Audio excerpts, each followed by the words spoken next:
Now, joining me now to discuss all of this and more is political journalist John Fund.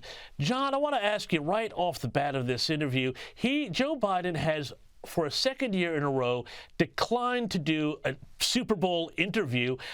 I'm asking if this has anything to do with the fact that he is now misidentifying world leaders and forgetting who is dead, beyond all the problems that we've seen out of that Department of Justice report. Well, that's no longer cause for speculation. The Justice Department for the past year has had a special counsel investigate Joe Biden's mishandling of classified documents, a parallel case on some of the facts to what is pursuing Donald Trump. The report was issued today, and the special counsel declined to recommend criminal charges against Joe Biden, despite the fact that he clearly and willingly appropriated classified documents and misused them, giving them to a ghostwriter for his book, by the way. But the reason that the special counsel said he would not recommend criminal charges is that Joe Biden's appearance and manner was that of a confused elderly person with an extremely poor memory who could not remember even basic facts like when he was vice president, when he became president, when his son Beau died, or who knows what else he didn't remember. This is a report from the Biden Justice Department. It was signed off by the Attorney General for Biden, Merrick Garland. It is a devastating report, and it puts in black and white what everyone has been whispering about behind the scenes in Washington. Joe Biden has lost 3, 4, or 5 steps and is not prepared to serve as president for the next 5 years, which would be the time period where he reelected. So, John, you say quite correctly, this is coming from his own Justice Department. So this isn't a political hit job. These are his own people saying this. The calls are coming from inside the House.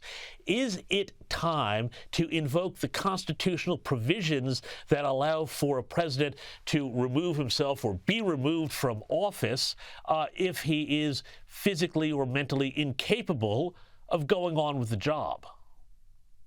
Well, let me make clear, the report from the Justice Department is from a special counsel who was appointed to avoid the appearance of a conflict of interest.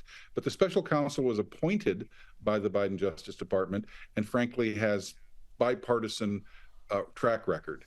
As for the 25th Amendment, I think that would be very, very messy because, of course, the 25th Amendment to replace Biden with his vice president would elevate Kamala Harris to the presidency of the United States. I don't know if there's anyone in Washington who thinks that would be, shall we say, a step up.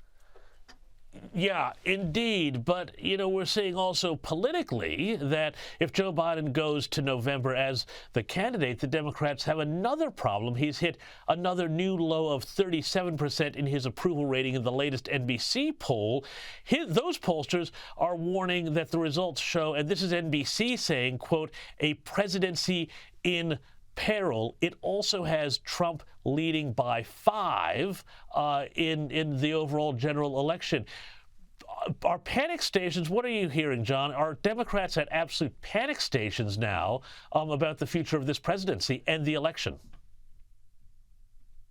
Yes, but they take solace in the fact that Donald Trump has often made mistakes of his own during a campaign, and maybe something will turn up.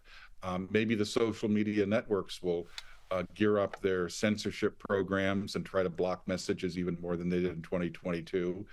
Maybe there will be intelligence leaks from the community damaging to Donald Trump. Anything can happen.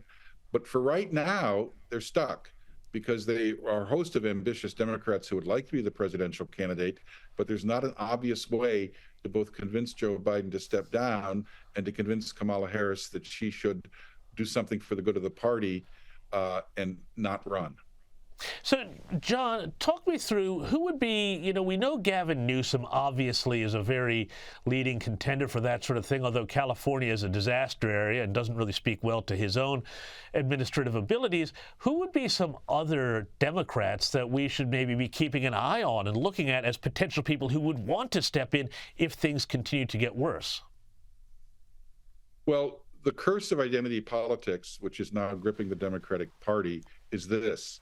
63% of Democratic primary voters are either women or minorities. That means you cannot remove someone like Kamala Harris, the first Black female vice president, very easily. That would create tremendous disruption in the party and drive down turnout. So Gavin Newsom is out. He is a pasty white male. Many other candidates are out for that reason. The only ticket that I have heard is Gretchen Whitmer of Michigan, combined either with Raphael Warnock, the senator from Georgia, or Governor Wes Moore, the governor of Maryland, who might placate Black and female voters. That their identity charisma charm has been removed from office, would be that kind of ticket. Otherwise, they're stuck, because if you live by the identity politics sword, you're going to be punished by the identity politics sword.